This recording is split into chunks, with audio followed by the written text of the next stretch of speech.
Я простой строитель, и все эти жизненные изменения вгоняют меня в тревогу.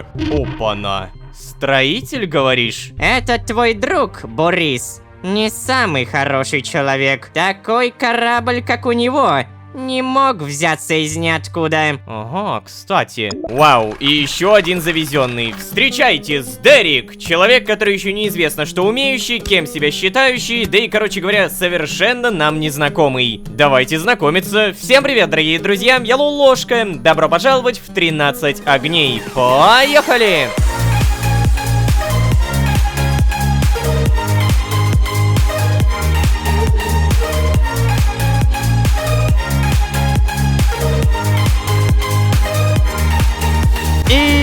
Снова всем привет, дорогие друзья, я Лолошка. Добро пожаловать в 13 огней, сезон, где мы попали в деревню. Да, представляете, сами того не осознавая, мы скорее не просто попали, мы создали эту деревню. Обездоленные, безымянные, как я, нищие, все мы здесь собрались под началом одного единственного человека, Бориса. Напомню, что мы с самой первой серии задаемся не самым тупым вопросом: какая мотивация у Бориса собрать нас в этом месте? Зачем? И это я еще перестал часто задаваться вопросами про огни, про статую фараона, которая очень похожа на Джодаха. Да-да. Зато, внимание, появилась вполне очевидная заинтересованность. Кто такой Сдерик? Его только привезли в предыдущей серии, а по итогу он тут же ушел куда-то в лес, на экскурсию. Не дали даже поговорить. А ведь Сдерик — это очень интересный персонаж, потому что он очень сильно похож на другого персонажа из другого сезона. Они, ну прям один в один по лицу, и при всем при этом они даже не отличаются по буквам в имени. Мы, с одной стороны, понимаем то, что это тупо нереально, ну, типа, это рофл какой-то, а с другой стороны, мы понимаем, что это же явно все не просто так. Я вам так скажу, в предыдущем сезоне часто повторялась одна фраза: вселенная всегда стремится к порядку. И так как у нас единый лор, мы понимаем то, что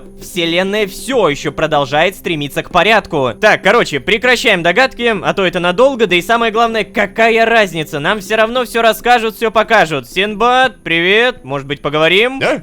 О, слушай, парень, рад, что ты не служишь Амару. Было бы обидно, честно говоря. Амару? А, господи, Амару, я вспомнил. Это тот, который воин бога фараона. Он назвал себя еще Аль-Мухариб. Да, грозный чел, грозный. Честно говоря, я бы никогда не хотел ему служить. Кстати, может быть, еще что-нибудь скажешь? Эй, ты только никому не говори, но я есть в списке. Подожди. Чего? Подожди, и ты решил рассказать об этом мне? What the fuck? Если вы не поняли, про какой список речь, то это список, кого нужно убить. И мы уже видели, как работает этот список. Знаешь, я бы не сказал, что ты мне настолько жестко доверяешь, чтобы такое сказать. Так, может быть, еще что-нибудь? Слушай, если что, я буду здесь, пока не буду готов к походу. Так, походу. А, ну да-да-да, он же огни ищет, точно. Окей. Самые внимательные наверняка заметили то, что у меня много снопов сена. Да, я собираюсь поплыть в Нарфонис и наконец-то заработать у Тены. При всем при этом зарабатывать я буду при помощи Незерита. Да, я понимаю то, что у меня сейчас всего лишь один обломок, но скоро будет больше. Нам надо всего лишь подойти к статуе и напомнить один навык: золотая лихорадка. С шансом в 1% за каждый уровень навыка дропает самородок металла, вид которого зависит от добытого блока. Сейчас у меня 3-й уровень, получается 3%. Ну давайте еще прокачаем. Еще. Так, 6%. И что же это получается? То есть я, например, беру песок душ, я копаю его и... Ничего не работает! А, черт возьми! Почему? А, погоди, а возможно мне нужно это делать киркой. Там же у нас типа добыча и все такое. Не, ну киркой это будет сильно дольше. Я не понял, а где мой незеритовый лом? Вы что, меня обманываете? То же самое, но лопатой? Да какого черта? Так, окей, последняя попытка, я телепортируюсь в ад. Если даже сейчас не сработает, то я не знаю, как помочь. Эй! Ну это же ненормально. Эта штука у меня включена, да. Да, ребят, походу меня где-то жестко обманули. Я добыл уже 53 песка душ, ни одного лома. 0. То есть вот этот я взял из сундука, по идее. А, или... Стоп, погоди, нет. А! Стоп, неужели выпало? Да, выпало. Ох, слава богам, я уж реально не верил. Оно работает. 4 лома, это один незеритовый слиток. Окей, пробуем дальше. Окей, давайте на чистоту. Я думал, это будет куда проще, потому что 6% шанса. Но даже 6% шанса — это полный отстой. Надо будет прокачать еще. Кстати, у меня вопрос, а где все остальные? Абди, например? О, дедуля, привет, поговорим? Я не в настроении, парень. И для этого ты убрал этот блок? Мог бы на самом деле не вставать. Ладно, ладно, тогда давайте с Зарифом попробуем. Привет, Зариф, поговорим. Так, мореплавание, статус отношений, отвратительная шкала отношений и... Нет, поговорить мы в итоге не можем. Короче, я прекрасно понимаю то, что да, затягивать с утенами не надо. А ты какого черта вчера куда-то ушел, а? Привет. Это вы? Прошу прощения, что сбежал вчера, толком не познакомившись с вами. Но я, честно говоря, не особо мастер общаться с людьми. Я простой строитель, и все эти жизненные изменения гоняют меня в тревогу. Опа-на. Строитель, говоришь? Вселенная всегда стремится к порядку, как говорил один мой знакомый. Не обращайте внимания, просто вырвалось. Ну давай, продолжай. Да, конечно. Давайте попробуем еще раз, может быть. Я, Сдерик, служил строителем при жреце Хетентепа. После того, как предыдущий жрец Аль-Кафир был предан анафеме, всех его строителей прогнали. Меня в том числе. Я не смог найти себе нового места, поэтому теперь здесь. Я правда постараюсь быть полезным, быстрее освоиться. Вот. Кстати, знаете, я вот что думаю. Ваше лицо кажется мне каким-то знакомым. Мы с вами не встречались раньше, а? О, ничего себе ты как заговорил. Каждый раз я хочу назвать тебя Седриком. Но вообще, если так подумать, то... Нет, Сдерик, раньше мы не встречались. Ну да, наверное, вы правы. У меня, знаете ли, плохая память на лица. Кстати, я могу чем-нибудь вам помочь сейчас? Так, а что ты умеешь? А, ну да, ты же у нас строитель. Раз ты строитель, может быть, ты обеспечишь нашу компанию жильем? А то нас тут как-то многовато стало. Сдерик, слушай, я понимаю, странный вопрос, но, может быть, у тебя есть идеи, как быстро заработать утенов в порту Нара? О, а вот это, кстати, тоже топчик. Придумай сам, чем себя занять, хорошо? Ну, это отвратительно. Так, короче, либо первое, либо второе. Давай вот это. Как быстро заработать бабло? Утены? Такого я точно не ожидал. Ну, знаете, вообще у меня с некоторыми торговцами прям там хорошие такие отношения. Я там часто закупал материалы, обедал, да и в целом много время проводил. Если вы, знаете, меня с собой возьмете, я бы там, наверное, мог даже поторговаться за вас. Вот, да. В общем, если что, я буду недалеко от корабля. Просто позовите, когда соберетесь, хорошо? Буду ждать там. Окей, ладно. Так, прямо у корабля будешь ждать, да, получается? Ну что, получается, прямо сейчас у нас есть... Что это? Замок из песка? Тебе совсем нечем заняться? Слушайте, реально строитель. Давайте на всякий пожарный мы соберем немного... Я сейчас обосрался, честно говоря. О, боже мой, что это такое? Здрасте, житель! О, тихо, тихо, тихо, молодой. А с вами что, торговаться можно? Да, потун. Ну-ка, приручите слона путем скормления ему акациевого цветка. Я же приручаю всех правой кнопкой мыши, точно. Так, а ну-ка, тебе это мой слон, спускайся. Бесконечный окорок. Узнать о реликвии можно больше на столе исследователя. 64 изумруда. Трэш. Оотека. Давайте купим, проверим, что это такое. Ну-ка. Будьте господи, это мой таракан, это твоя помойка. Да, можешь ходить тут, грызть что угодно. Погоди, могу приручить, ну-ка. Не приручается. Так, слушайте, ребята, вас, конечно, тут очень много, вы очень шумные. Но что еще продаете? Господи. Перо первопроходца. Выветренные холмы. Я вот не понимаю, что это за перья все время продаются. Давайте купим одно, проверим, как это работает. Так, исследуется что-то слева снизу написано. Чего? Я что сделал? Боже, я какую-то карту открыл, погоди-ка. Это карта, которая ведет далеко далеко, видимо, туда. Да, если судя по карте, то это вот туда надо идти. Давайте так, я туда обязательно схожу. Вот прям обязательно. Но сначала нужно все-таки продать все эти ненужные вещи. Убираем сноп и сена, тростник, рудную медь переплавляем в левой руке. И получается так, что вот с этими вещами я еду на продажу. Слушайте, на самом деле много. Такое ощущение, что я прям залутаю. Эй, Сдерик, или как там тебя? Сдерик, да. Может быть, это? Погнали? Поговорить? Да? О, вы хотите, чтобы я все-таки поехал с вами, да? А как будто у меня выбор есть. А, стоп, ну, вообще, да, есть. Короче, да, хочу. И все, получается. Да, смотри, он прям за мной идет. Воу, прикольно, прикольно. Итак, Зариф, получается, мне и моему другу билет до Нарфаниса. Покупаем и поплыли. Эй, а за друга кто будет платить, Черт, а у тебя денег нет, да? Слушайте, об этом, честно говоря, я не подумал. Хорошо, я возьму еще. И что, у меня 2 билета пропадет, да? Ай-яй-яй. Ой-ой-ой, стоп, я забыл, бляха-муха, ребята. Я забыл купить билеты обратно. То есть мне придется покупать по двойной ставке опять обратно. Ё-моё, какой же я придурок, а? А всего-то галочку надо было нажать. Здрасте, старушка, поговорим? Не поговорим. Так, Сдерик у нас спит. Ага. Ладно, будить не будем. Эй, Зариф, скажи что-нибудь. Ох, парень, это твой друг, Борис. Не самый хороший человек. Я не стал вчера ничего говорить, подумал, нет смысла. Да и был слишком зол, но... парень, я понимаю, его грубость и внешний вид может заставить тебя думать, что он простой и прямой человек, но... нет, он не так прост. Я уже говорил тебе, мы все выживаем здесь как можем. Такой корабль, как у него, не мог взяться из ниоткуда. Ладно, не хочу об этом говорить. Ага, кстати, типа, по меркам этого всего сезона и всех кораблей, корабль у Бориса оказывается не такой простой, да? Хорошо, что ты это сказал, Зариф. Все, дни у нас идут напролет, и мы приплываем. Опа. Так, Сдерик, что, ты за мной, что ли? А, реально, будет за мной, прикольно. На всякий случай поговорим с Зарифом еще раз.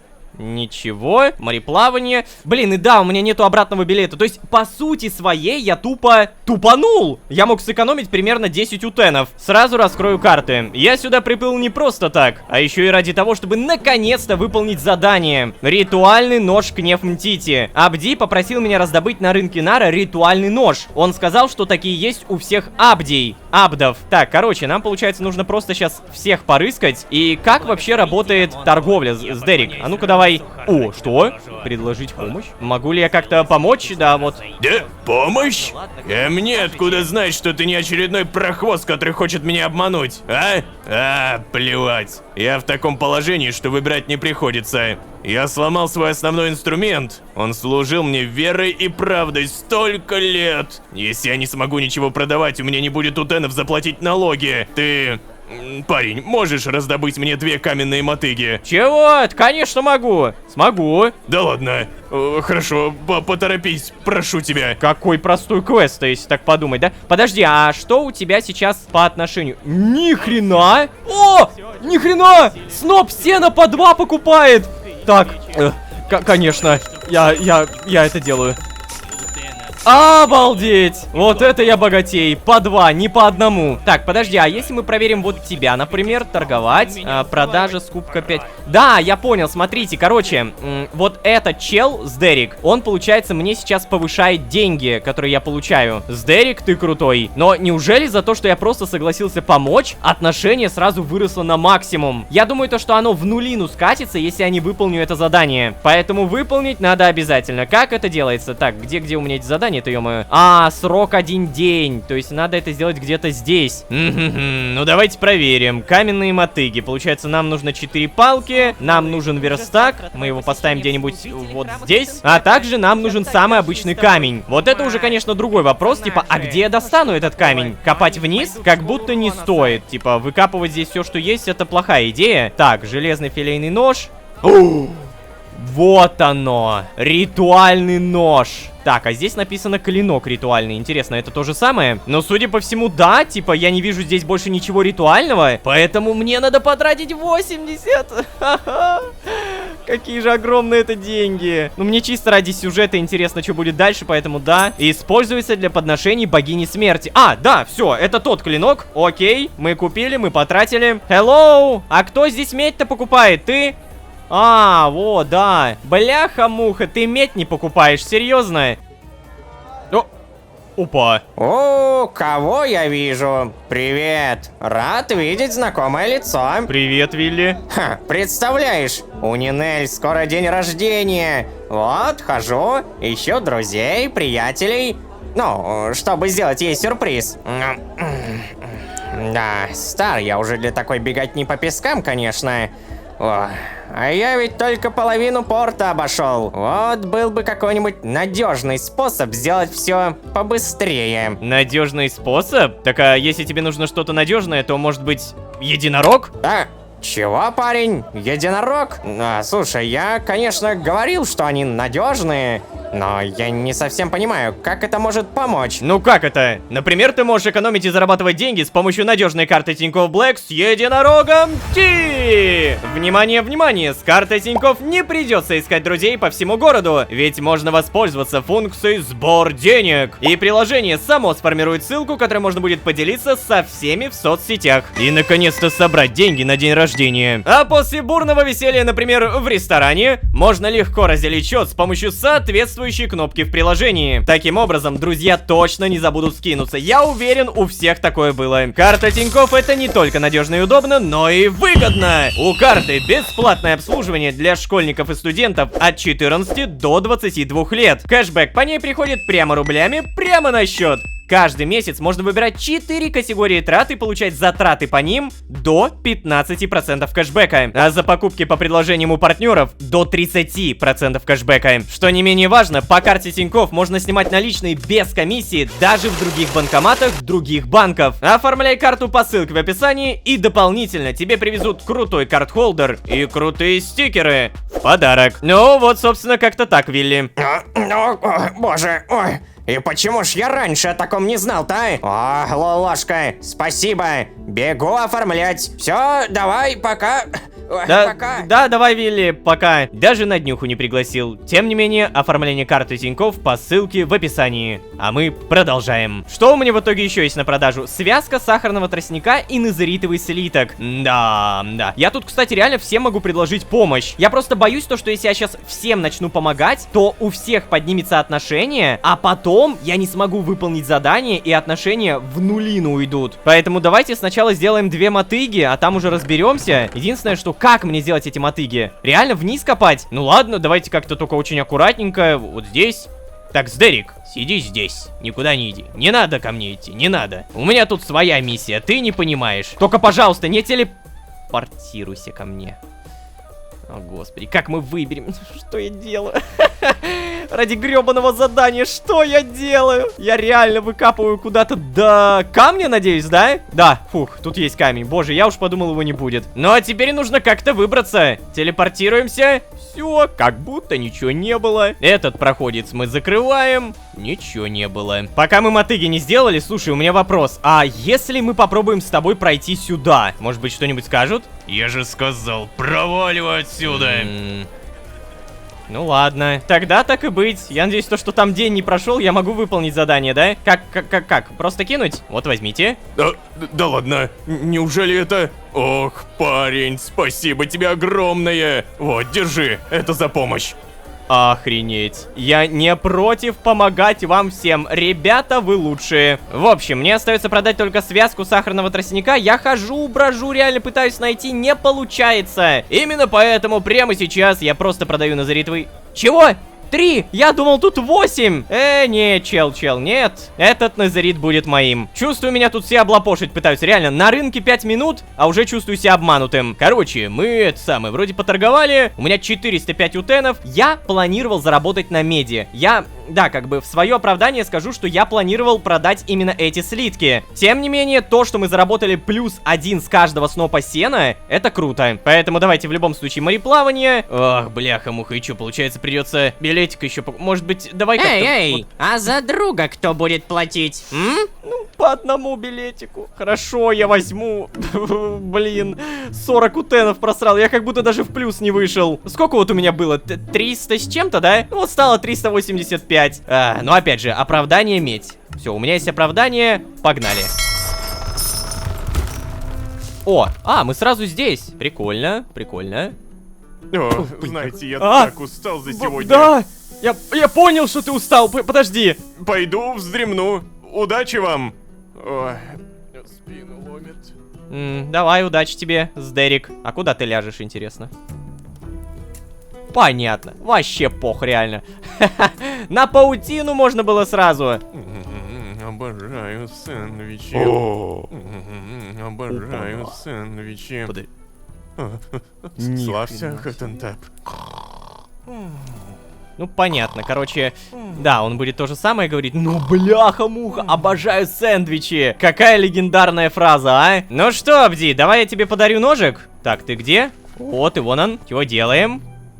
Молится, офигеть, он прям молится. Ладно, вот, возьми тебе ритуальный Да, ножик. господин? О, это невероятно!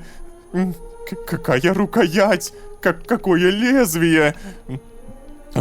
Я терпеть не могу оружие, но это вызывает у меня настоящее благоговение. Господин, знаете, как абды молятся богине? Нет, не знаю. Что, расскажешь? Простите, но я не смогу вам показать. Это очень личный ритуал. Но я могу рассказать. Да, я могу рассказать. Мы наносим порезы на своем теле в виде различных рун и символов. Каждый символ имеет свое значение. Но основная идея в причинении себе боли. Через боль мы отрекаемся от своей плоти, передаем ее в руки богини. Но нет. Этот способ, знаете, подходит далеко не всем. Охотники, например, которые поклоняются богине смерти, приносят в жертву животных. Чем больше живых существ они умертвят, тем благосклоннее будет богиня. А вот атлеты, гимнасты и всякие другие авантюристы доводят себя до состояния, близкого к смерти. Можно сказать, они буквально умирают во славу богини. Есть и те, кто ест, например, гнилое мясо. Мне кажется, именно они верят в то, что чаши подле ног богини демонстрируют ее благосклонность. Они говорят, что для каждого чаши горят по-разному и загораются по одной. И если ни одной не горит, значит богиня недовольна. Но это же бред. Всем же видно, что они горят всегда. Я ни разу не видел, чтобы хотя бы одна чаша не горела. Ой, простите, нехорошо, когда Аб так веселится. Позвольте, я закончу молитву, господин. Ну давай. Подожди, а это они типа горят таким образом? Но если это огонь, то это огонь. Молись, как говорится. Так, поговорить мы можем. Если я по нему нажимаю, то ничего не происходит. Окей. На всякий случай про тебя не забудем. Здорово. Ты можешь так сказать. Я не в настроении, парень. Самое смешное, что он убирает блок, встает и такой: я не в настроении.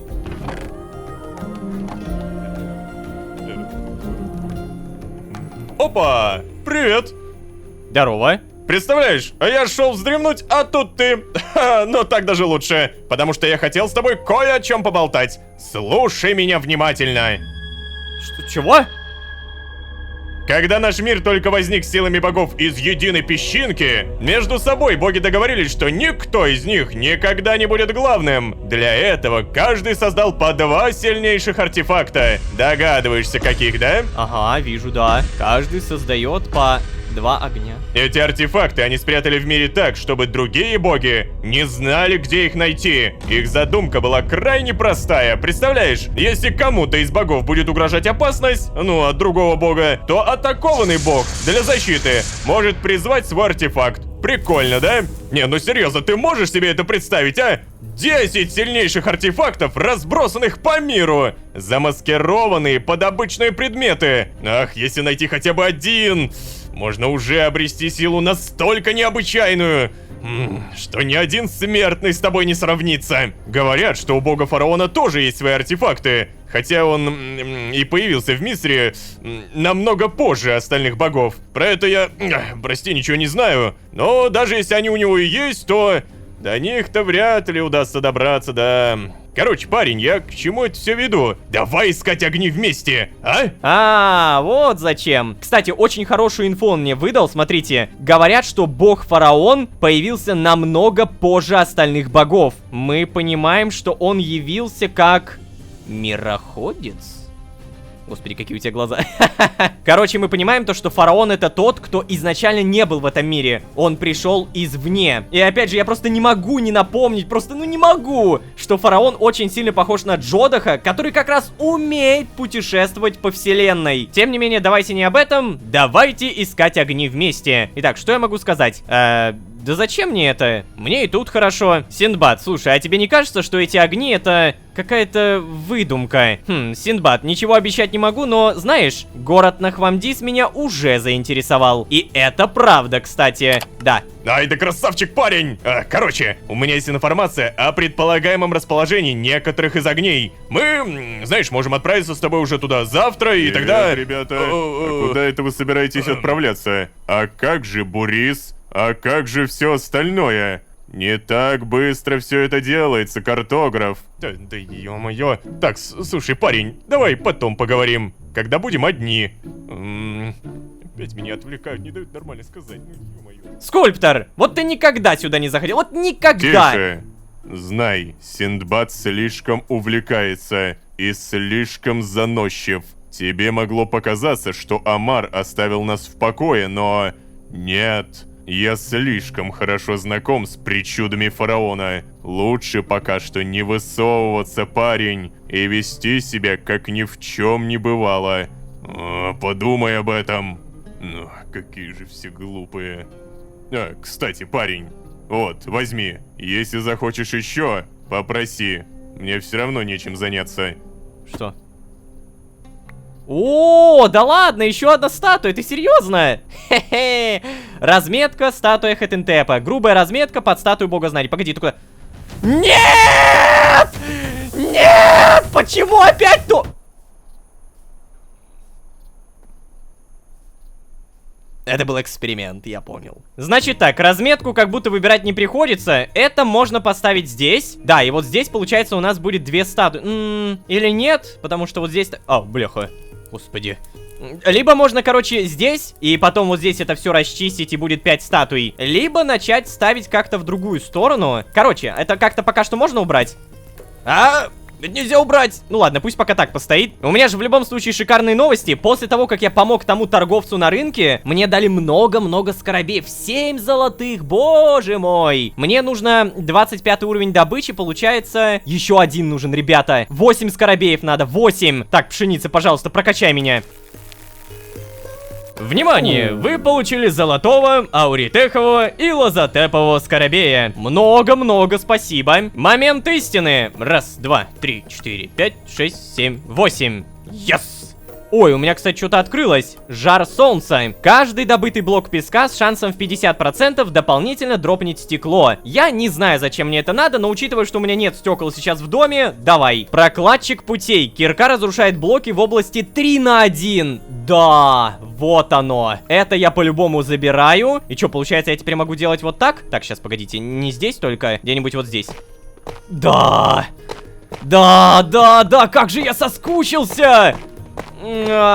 Я сейчас кайфую, ребят. Каждую секунду, каждое копание я так кайфую. А мне за это дают больше прокачки, интересно? Допустим, вот 606. Один раз копаем и становится 602. Да, это реально засчитывается. Что ж, где поставить статую? Кто такой Сдерик, который спит прям здесь? Как на наше новое поселение в будущем повлияет Борис? И найдем ли мы артефакты под названием Огни? Узнаем уже в следующих сериях. Зато мы точно можем понимать, что Амар, тот самый воин, о нас точно не забыл. Я скульптор автору в этом плане верю. О, а еще Синдбад в списке. Вот это вообще опасно. Как же много всего буквально за одну серию. Обязательно подписывайтесь, потому что с этой информацией нам еще жить, что-то делать. И, конечно же, смотреть, что будет дальше. Не забывайте, пожалуйста, про ваши лайки. Опять же, не забудьте подписаться. Ваша мотивация — это самое лучшее, что придумало человечество. Да-да, вот такой вот я подхалим. Ну а если вы здесь впервые, то можете еще и позвать друзей. А с вами были Лолошка и огромное множество информации. Всем удачи, всем пока. Пока-пока-пока-пока.